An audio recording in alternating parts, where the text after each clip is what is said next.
क्योंकि नीति वचन में भी लिखा है कि परमेश्वर कहता है जो अपने ऐसे गुनाहों को, ऐसे पाप को मान लेता है तो परमेश्वर क्या करता है, उन गुनाहों को ऐसे माफ कर देता है ना। परमेश्वर क्या चाहता है कि आप परमेश्वर के सामने क्या बन जाओ, ऐसे ईमानदार बन जाओ।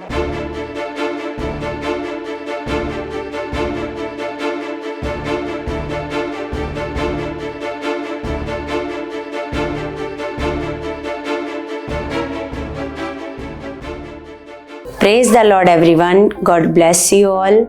परमेश्वर आप सबको बहुत सारी बरकतें और आशीषें मसीह में दे चुके हैं। परमेश्वर आपको बहुत सारा बढ़ा चुके हैं, आत्मा में, बुद्धि में, समझ में, ज्ञान में। परमेश्वर ने आपको बहुत सारा बढ़ाया है। आपके विश्वास को हमारे परमेश्वर ने बढ़ाया है, क्योंकि वो हम सबका पिता है और वो सामर्थी परमेश्वर है और वो ताकत का परमेश्वर है। सब कुछ करने की उसके पास ताकत है कलीसिया।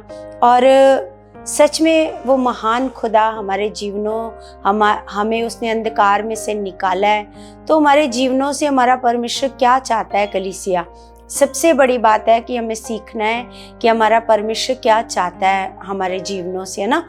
तो जिस प्रकार कलीसिया आज जो खुदावंद ने मुझे वचन दिया है, तो इन वचनों के लिए भी मैं अपने परमेश्वर का बहुत दिल से धन्यवाद करती हूँ कि पिता, तूने मुझे ऐसे परमेश्वर अपने ज्ञान में बढ़ाया है, परमेश्वर बुद्धि में, समझ में बढ़ाया है। मेरे परमेश्वर, मैं आपका दिल से धन्यवाद करती हूँ परमेश्वर। तो सच में जो परमेश्वर की इच्छा है हम सब के लिए, जिस प्रकार हम देखते हैं कलीसिया कि जब आदम और हवा से ऐसे पाप हो गया, गलती हो गई, है ना, तो हमने उत्पत्ति की पुस्तक में देखा कि परमेश्वर क्या करते थे, रोज उनके साथ आकर संगति करते थे, उनसे बातचीत करते थे, क्योंकि पाप नहीं था उनके अंदर, है ना। तो पाप नहीं था, तो जब पाप नहीं है तो परमेश्वर हर दिन प्रतिदिन उनके साथ बातचीत किया करते थे, उनके साथ संगति किया करते थे।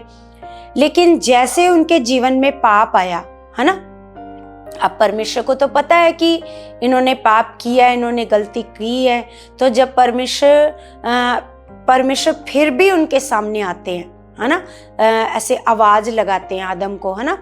जब आदम को आवाज लगाते हैं तो आदम छिप जाता है। आदम कहता है कि परमेश्वर, मैं तो नंगा था, इसलिए मैं क्या हो गया, ऐसे छिप गया। तो परमेश्वर ने ये चाहा था आदम के जीवन से कि आदम अपनी गलती को क्या कर ले, ऐसे कबूल करे और ईमानदार बने, अपने गुनाह को, अपने पाप को क्या कर ले, कबूल कर ले कि हाँ, मेरे से क्या हुआ है, ये पाप हुआ है। लेकिन जब परमेश्वर ने उससे ये पूछा कि क्या तूने वो फल खाया है जो मैंने तुझे खाने से मना किया था, तो उसने कबूल नहीं किया कि हाँ परमेश्वर जी, मेरे से गलती हो गई है और मैंने वो फल खा लिया, आप मुझे क्षमा करें। उसने क्षमा नहीं मांगी, परमेश्वर से उसने माफ़ी नहीं मांगी, जो परमेश्वर चाहता था उसके जीवन से। अगर वो सच में कलीसिया, अगर वो परमेश्वर के आगे घुटने टेक देता और परमेश्वर से वो क्षमा मांगता अपने पाप की, अपनी गलती की, तो परमेश्वर उसे तुरंत क्षमा करके फिर से गले से लगा लेता। लेकिन यहाँ पर आदम ने क्या गलती करी कलीसिया? आदम ने ये गलती करी कि आदम ने अपनी गलती को नहीं माना और उसने अपनी सारी गलती का ऐसे दोष किस पर लगा दिया, ऐसे हवा पर, है ना। अब परमेश्वर हवा से एक्सेप्ट करता है कि हवा गलती को मान ले और वो घुटने टेक दे, लेकिन उसने भी घुटने ऐसे नहीं टेके। उसने अपनी सारी गलती किस पर डाल दी? उसने सारी सांप पर, सर्प पर डाल दी, है ना। तो अब सर्प के आगे कोई था नहीं, वो किस पर सारी गलती ऐसे डालेगा। तो इसलिए मतलब अब उनके जीवन में जो पाप है वो बना हुआ है ना। तो हम क्या देखते हैं कलीसिया, परमेश्वर क्या चाहता था? परमेश्वर चाहता था अपनी गलती को कबूल करना, ईमानदार बनना। परमेश्वर चाहता था कि आदम और हवा क्या बन जाएं, अपनी गलती को कबूल कर लें और ईमानदार बन जाएं, है ना। तो अगर वो मतलब अपनी गलती को मान लेते तो परमेश्वर क्या कर देता, परमेश्वर सारे गुनाह तभी उसी घड़ी सारे पापों को क्या कर देते, परमेश्वर क्षमा कर देते, है ना। अगर वो परमेश्वर उनके लिए अदन की वाटिका में उनको उनके पाप को ढकने के लिए अंग रखे, जानवरों को मारकर उनकी खाल ऐसे उनको पहना सकता है, तो सोच के देखो क्या परमेश्वर उनके गुनाह को माफ नहीं कर सकता था, उनको फिर से गले से नहीं लगा सकता था। परमेश्वर सब कुछ कर सकता था कलीसिया, लेकिन जब उन्होंने अपनी गलती को नहीं माना तो वो पाप उनके जीवन में क्या हुआ, ऐसे बना रहा। तो आज भी कलीसिया क्या करते हैं लोग, आज भी लोग क्या करते हैं, अपनी गलती को नहीं मानते, अपनी गलती को दूसरों पर डालना ऐसे चाहते हैं कि उसकी गलती है, उसके कारण हमारे घर में शांति नहीं आ रही, या उसके कारण हमारा काम नहीं हो रहा, उसके कारण मतलब क्या करते हैं, मतलब दूसरे के ऊपर उस चीज को डाल देते हैं ना। लेकिन परमेश्वर क्या चाहता है कि तू अपने गुनाह, अपनी गलती को क्या कर, ऐसे मान, परमेश्वर के आगे रखो। क्योंकि नीति वचन में भी लिखा है कि परमेश्वर कहता है जो अपने ऐसे गुनाहों को, ऐसे पाप को मान लेता है तो परमेश्वर क्या करता है, उन गुनाहों को ऐसे माफ कर देता है ना। तो और जो अपने अपराधों को मान लेता है फिर उन्हें छोड़ भी देता है, ईमानदार बनना। परमेश्वर क्या चाहता है कि आप परमेश्वर के सामने क्या बन जाओ, ऐसे ईमानदार बन जाओ, है ना। ईमानदार बनने को परमेश्वर कह रहा है। तो सच में कलीसिया हम देखते हैं कि जब जितने भी लोग, है ना, जिस प्रकार हम देखते हैं ईमानदार लोग, ईमानदार थी वो वेश्या, है ना। जब फरीसी ने अपने घर पर प्रभु यीशु मसीह को खाने पर बुलाया तो जब उसे पता चला कि प्रभु यीशु मसीह यहाँ पर आए हैं तो वो इत्र की बोतल लेकर के आई जिससे उसका व्यापार चलता था। हम देखते हैं कि वो इत्र बहुत महंगा था, है ना, बहुत महंगा इत्र था। तो प्रभु ने ऐसे कहा कि मतलब वो वेश्या थी, बिजनेस था उसका, है ना, मतलब पाप करना, व्यभिचार करना, है ना, ये उसका क्या था, बिजनेस था। लेकिन जब प्रभु यीशु मसीह उसके हृदय में आए, उसको प्रभु यीशु मसीह से प्यार हुआ, तो उसने क्या किया, उसने अपनी गलती को माना, वो प्रभु यीशु मसीह के पैरों में गिरी और उसने सारा जो उसका बिजनेस का जो मतलब जिससे बिजनेस चलना था वो सारा कुछ यीशु के पैरों में ऐसे उंडेल दिया और अपने आंसुओं से यीशु मसीह के पैरों को धोया और अपने बालों से प्रभु यीशु मसीह के पैरों को ऐसे ऐसे पोंछा, है ना। तो हम देखते हैं कि यहाँ पर ये वेश्या क्या बनी, वेश्या ने अपने गुनाहों को माना, अपनी गलती को माना और ये क्या बनी, प्रभु के सामने ईमानदार, क्या बन गई, ऐसे ईमानदार बन गई। और यही परमेश्वर चाहता है, जब प्रभु ने उसके गुनाह को ऐसे क्षमा कर दिया, है ना।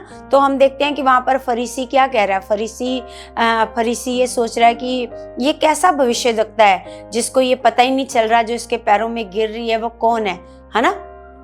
तो वहाँ पर प्रभु यीशु मसीह ने उसको बताया कि जिसके ज्यादा पाप ऐसे क्षमा होते हैं वो ज्यादा प्रेम करता है ना, ज्यादा प्रेम करता है। तो ये ज्यादा प्रेम कर रही है क्योंकि इसके गुनाह क्या थे, ऐसे ज्यादा थे, इसके गुनाह इसके क्षमा हुए हैं, इसलिए ये ज्यादा प्रेम कर रही है। क्योंकि उस वेश्या ने अपने आप को ईमानदार दिखाया प्रभु के आगे, अपनी सारी गलतियां मान ली, अपने सारे पाप मान लिए, है ना।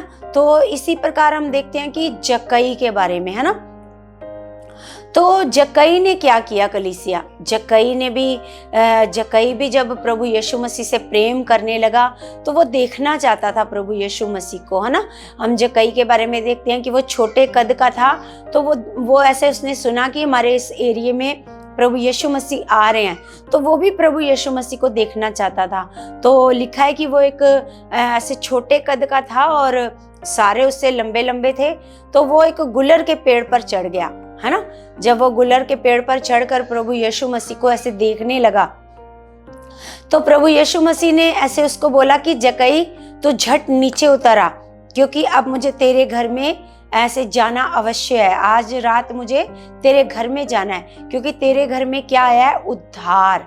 क्योंकि प्रभु यीशु मसीह ने जक्कई के मन को देख लिया था कि अब ये इसका मन क्या हो चुका है, ईमानदार। अब इसने जो भी गुनाह किए हैं, जो भी पाप किए हैं, बेशक उसने प्रभु के सामने कबूल नहीं किए थे, लेकिन उसके मन में आ गया था, प्रभु यीशु मसीह से उसको क्या हो गया था, ऐसे प्रेम हो गया था, और वो उन सारे गुनाहों को, पापों को क्या करना चाहता था, ऐसे छोड़ना चाहता था ना।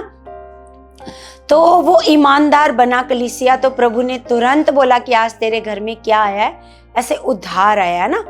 तो प्रभु उसने भी क्या किया, उसने बोला जिसका मैंने लिया है, ज्यादा लिया है ना, उस सबका मैं लौटाता हूँ, उन सबको मैं वापस करता हूँ। जितना भी मतलब जिससे मैंने डबल लिया है, जिससे मैंने ऐसे मतलब मैंने ज्यादा ले लिया, उसको मैं क्या करूँगा, है ना।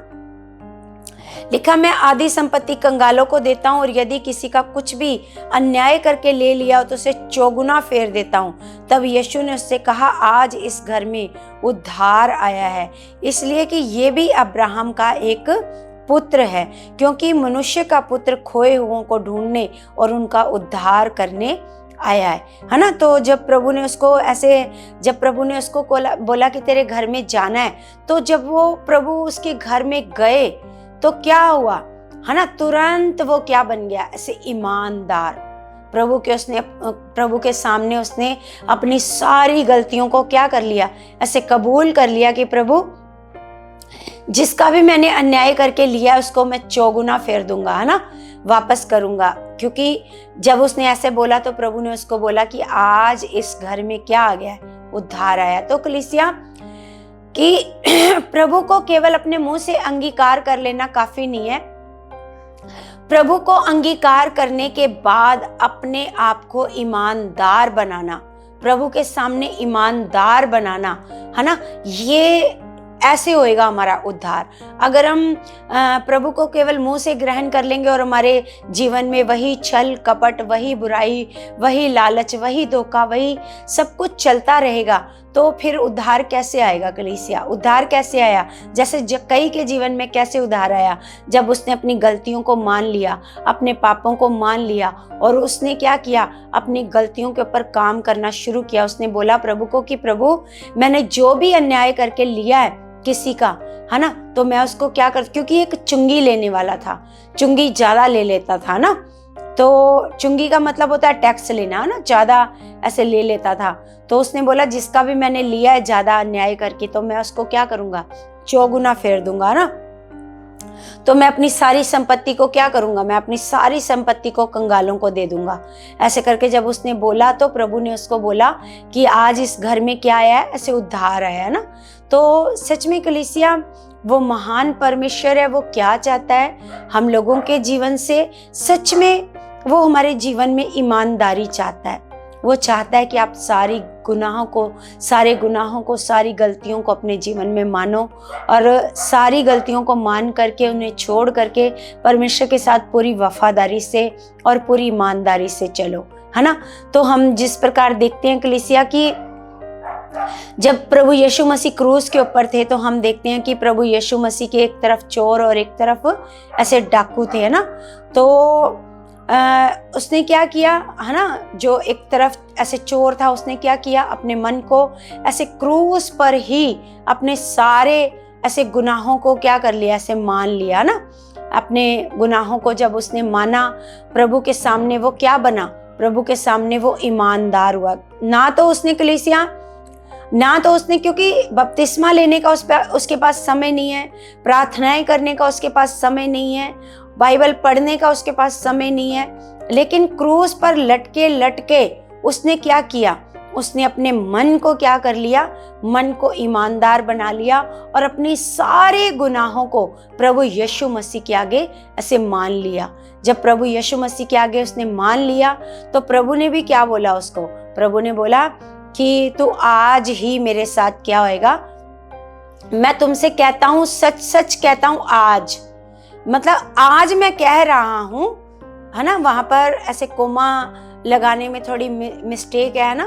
तो हम देखते हैं कि मैं तुमसे सच सच कहता हूँ आज के बाद जो कोमा आना था, मतलब आज के बाद से अगली लाइन ऐसे शुरू होनी है। मैं तुमसे सच सच कहता हूँ आज कि तू मेरे साथ कहाँ होगा, ऐसे स्वर्ग में होगा, है ना। कि जब हम सब स्वर्ग में जाएंगे तो वो भी कहाँ होएगा, स्वर्ग में होगा, क्योंकि वो क्या बन गया, प्रभु के सामने ऐसे ईमानदार बन गया, है ना। प्रभु के सामने उसने अपनी सारी गलतियों को मान लिया, प्रभु के सामने उसने सारे गुनाहों को कबूल कर लिया और वो क्या बन गया, प्रभु के सामने ऐसे ईमानदार। ये जरूरी नहीं है कलीसिया कि मतलब आप बहुत सारी बाइबल पढ़ते हो, बहुत प्रार्थनाएं करते हो, चर्च भी आप हर संडे जाते हो, लेकिन जब तक आप अपने गुनाहों को प्रभु के आगे कबूल नहीं करते हो, है ना, तब उसका कोई भी लाभ होने वाला नहीं है। सबसे पहले प्रभु आपको चाहता है कि आप क्या करो, अपने गुनाहों को मान लो, अपनी गलतियों को मान लो और पूरे दिल से क्या बन जाओ, प्रभु के सामने ऐसे वफादार और ईमानदार बन जाओ कलीसिया, ना। तो जो व्यक्ति प्रभु के सामने पूरा ईमानदार बन जाता है, अपने सारे गुनाहों को प्रभु के आगे रख देता है, अपनी सारी गलतियों को प्रभु के आगे रख देता है कि प्रभु आप ही हो जो मुझे माफ कर सकते हो, मुझे बचा सकते हो, मुझे छुड़ा सकते हो, तो प्रभु क्या करता है, फिर प्रभु माफ करता है कलीसिया, है ना। तो सच में हम देखते हैं कि बहुत सारे वचनों के द्वारा, है ना, जिस प्रकार उड़ाऊ पुत्र का भी प्रभु ने ऐसे दृष्टांत बताया कि उड़ाऊ पुत्र ने भी क्या किया, अपनी सारी संपत्ति ले जाकर उड़ा दी, लेकिन वो फिर पछता करके ऐसे वो फिर से प्रभु के पास, अपने पिता के पास आया ना। तो यहाँ पर तो दृष्टांत बताया प्रभु ने कि जो कोई पछता करके प्रभु के पास आता है, जो परमेश्वर के पास आता है, तो परमेश्वर क्या करता है, परमेश्वर उसको दुत्कारता नहीं, जा तू बड़े पाप करके आ गया, तू पहले क्यों गया था, इसे करके दुत्कारता नहीं।